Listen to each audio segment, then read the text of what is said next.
Bueno, y vamos a hablar un poquito de copas de doble movilidad y copas constreñidas. Yo les pregunto, ¿ustedes tienen aquí doble movilidad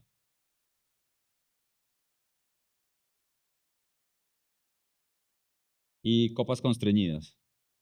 Sí tienen, anillos constreñidos. ¿Y qué tanto lo usan? Poco, mucho.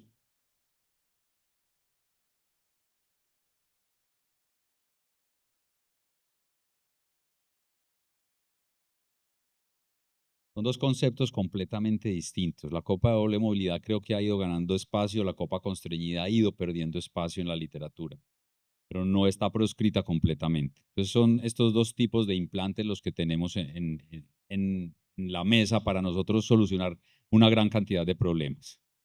La luxación de los componentes de una prótesis total de cadera representa uno de los principales problemas de la cirugía ortopédica. Esto es un hecho. Este artículo del 1982, miren la incidencia en 10.000 prótesis, 3.2% de luxaciones. O sea, ya se hablaba, es un problema que uno dice no es tan grande, pero cuando a uno se le luxa, el problema sí se vuelve muy grande. Y tenemos que evitar este tipo de problemas. Aquí a mí me molestan, por ejemplo, porque me hablan de que es el abordaje. Yo no creo que el abordaje tenga mucho que ver. Si yo tengo una buena curva, si yo estoy usando algo de navegación o algo, el abordaje no es. O sea, hay muchos factores que me influyen en la luxación de los componentes de una prótesis y tengo que estar atento a esto. Y algunas veces tengo que hacer más cosas de las que yo necesitaría para solucionar esto. La mayoría de las luxaciones se presentan en los primeros meses. O sea que generalmente esto quiere decir que la mayoría de las luxaciones, y como se los he dicho todo el día, tienen mucho que ver con el cirujano. Entonces, ojo con esto. La copa de doble movilidad no se puede volver un artefacto para ponerle a todo el mundo y solucionar los problemas de los cuales yo no soy capaz de controlar. Yo tengo que primero tratar las causas de la luxación para pensar en una copa de doble movilidad. Entonces, ¿cuáles son los factores de riesgo asociados con luxación? Hay factores del paciente que ya los vamos a ver y los factores quirúrgicos. El abordaje, supuestamente, el abordaje posterolateral es mayor. Esto deja las dudas. Los que hacemos abordaje posterolateral sabemos que si tenemos una buena técnica quirúrgica y la hacemos bien hecha, la incidencia de luxación es igual a los de la anterolateral, diferente al anterior directo. Así Saúl haga aquí caras que sí, que no. El anterior directo es otro cuento. La ruptura capsular, que si yo la hago y no la reparo, definitivamente es un factor pronóstico. La tensión de los tejidos blandos, la mala posición de los componentes, el tamaño de la cabeza femoral, el pinzamiento que hago y la experiencia del cirujano. Esto quiere decir que todo esto depende es del cirujano.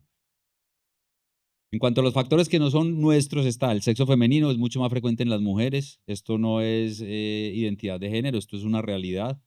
La fuerza de la masa muscular es diferente y la elasticidad de los tejidos blandos es mayor. Eso hace que definitivamente las pacientes mujeres se lucen mucho más fácil. La edad es controversial, pero los pacientes de edad sí les pasa esto. Son más frágiles, tienen un menor tono muscular, no son juiciosos cuando uno les habla. No sé si les pasa lo mismo con los pacientes cuando les dan las indicaciones que cuando es con los antibióticos, pero definitivamente no es lo mismo. Y los problemas cognitivos, tanto del paciente como del acompañante, son fundamentales. Los cuidadores muchas veces son los que causan las luxaciones de los pacientes.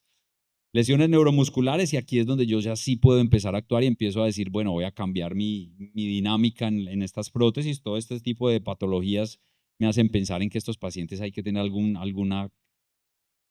algo que me ayude a cambiar el pronóstico. Y cirugías previas, los pacientes que tienen varias cirugías, los pacientes con fracturas intertrocantéricas que se van a prótesis, los pacientes con fracturas intracapsulares que se van a prótesis pueden tener mayor riesgo. Entonces vamos a hablar un poquito de la copa de doble movilidad. 47 años más o menos tiene. Esta es la primera copa de Busquet, 1979. Y era una copa con un diseño interesante, pero que definitivamente tuvo sus, sus problemas. Perdió la patente 10 años después y de ahí acá ha evolucionado mucho y vamos ya en las copas de tercera y de cuarta generación que son muy distintas y que me dan mucha mayor estabilidad y me ayudan a mejorar y a disminuir el riesgo de luxación. ¿Qué pasa? ¿Cuáles son los principios básicos? Una cabeza móvil, un polietileno retentivo y una copa acetabular. Ojo, que esta es la copa de doble movilidad monobloque, que es un concepto. La copa de doble movilidad modular, que es otro concepto al cual yo no le tengo tanta fe porque yo pienso que una copa de doble movilidad modular es lo mismo que poner una cabeza 36, si ambas están bien puestas. Entonces, hay que diferenciar la copa de doble movilidad modular, que es un concepto más reciente, ahorita les explico más o menos, actúa muy diferente. Entonces, estos son dos articulaciones, la pequeña articulación, que es la que tiene la mayoría del movimiento, el 80% del movimiento es en la pequeña articulación, entre la cabeza y el polietileno, y esta es la que va a hacer que la cabeza se mueva y me va a dar los arcos o los rangos de movimiento muy similares a los que me da una cabeza femoral, a una prótesis de cadera con una cabeza femoral normal. Y la gran articulación se mueve cuando ya llega el punto de bloqueo de esa copa, ¿no es cierto? Y es distinto si la cabeza es 22 o 28, porque tienen un punto de salto diferente y las cabezas más pequeñas, incluso las de doble movilidad, pueden presentar luxaciones más frecuentemente, para que tengan cuidado. Entonces uno pensaría que hay mayor desgaste por tener dos superficies de fricción y no, realmente la fricción es mucho menor y las cabezas, las dos superficies articulares hacen que haya menor movimiento entre ambos y eso disminuye el índice de fricción. Entonces muchas veces creemos que por tener una copa de doble movilidad y tener un polietileno tan grande vamos a tener mayor desgaste del polietileno y eso es completamente falso. Las copas constreñidas son otro cuento, es un inserto fijo, ahí sí puede haber mayor daño y tiene otros problemas que los vamos a ver ahorita más adelante. Entonces, ¿qué tenemos? En las copas de doble movilidad, como les decía, la copa de doble movilidad es una copa acetabular que debe ser lisa para que el inserto plástico no tenga ningún tipo de roce y no aumente el detritus. Y una cabeza, obviamente. La copa que no es monobloque, sino que es modular, es una copa normal, como la tienen muchos, con un componente, con un inserto metálico liso que generalmente va a presión, que para mí eso es un problema porque esos componentes muchas veces pueden desensamblarse y me ha pasado un inserto grande de polietileno y una cabeza normal, ¿no es cierto? Entonces, este es más o menos lo que vemos en una copa de doble movilidad. Este es el movimiento que tiene. Esa copa de doble movilidad, esa cabeza tiene un movimiento normal y el inserto me da una mayor movilidad, pero más o menos cuando llega a un 80% de su movimiento la cabeza normal, que es lo que hace una copa normal, ¿no es cierto? Las cabezas generalmente en las copas de doble movilidad son 22 y 28, lo que tenemos nosotros disponible en nuestro país. Ustedes aquí que no tienen, no sé si tendrán cabezas más grandes para las copas que me dicen de doble movilidad que tienen. Pues, no. Bueno, lo que les hablaba ahorita, la luxación depende del radio del polietileno. Las cabezas de 22 no crean que es la maravilla y que no se les va a luxar. Las copas de doble movilidad se luxan. Si la copa no está bien puesta, se luxa. Entonces, ventajas, aquí las tenemos. No hay mayor desgaste como lo pensaríamos y la transmisión de fuerzas es mucho mejor. ¿Cuáles son los problemas? La luxación intraoperatoria, que es rara, el desacople del inserto y la cabeza existe en las copas de cuarta generación, es mínimo porque el polietileno engancha, pero le da una mayor movilidad a la cabeza. Limita un poquito el movimiento y es un cuadro clínico traumático realmente cuando se desensambla. Causas de error en las copas de doble movilidad, para mí el principal es el primero, el error de orientación. Generalmente son copas mal puestas y la mayoría de copas fallan por este tipo de problemas. Y hablemos un poquito de las copas constreñidas. Son un diseño muy resistente, bloquean la cabeza femoral. Lo que hace el anillo es que atrapa esto. Está indicada cuando yo ya no tengo nada que hacer definitivamente. Yo no creo que haya otro tipo de problemas.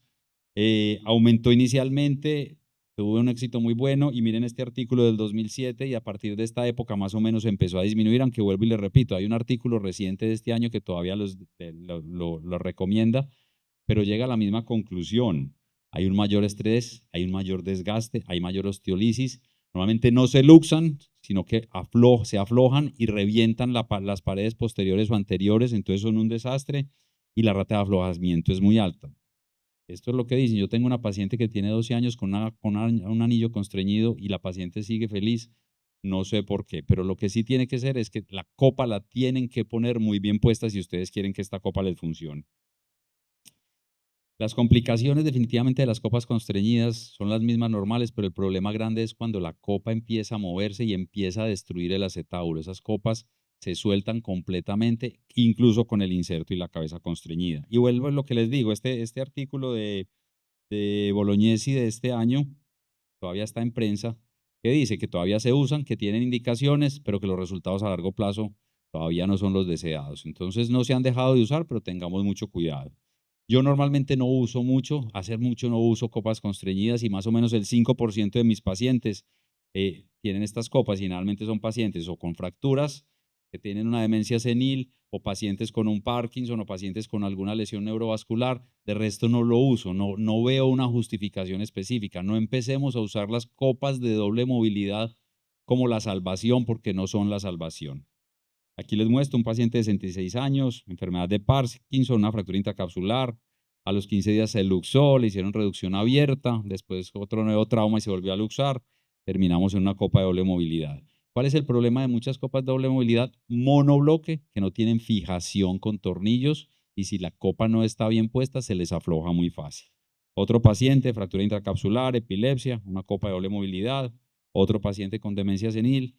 Todos los pacientes que tengan algún tipo de problema cognitivo, piénsenlo un poquito. Y esta es una paciente vieja también, prótesis de revisión en el 2010, se le hizo esta revisión de prótesis con este anillo constreñido porque se estaba luxando recurrentemente. Entonces, para llevar a casa, indicaciones muy precisas, la experiencia del cirujano es básica, son alternativas y sirven en cirugías de revisión. Y tengan en cuenta que les acabo de hablar de copas de doble movilidad en reemplazos primarios, no en revisión, que es otro cuento que podríamos hablar aquí 3 horas también de eso.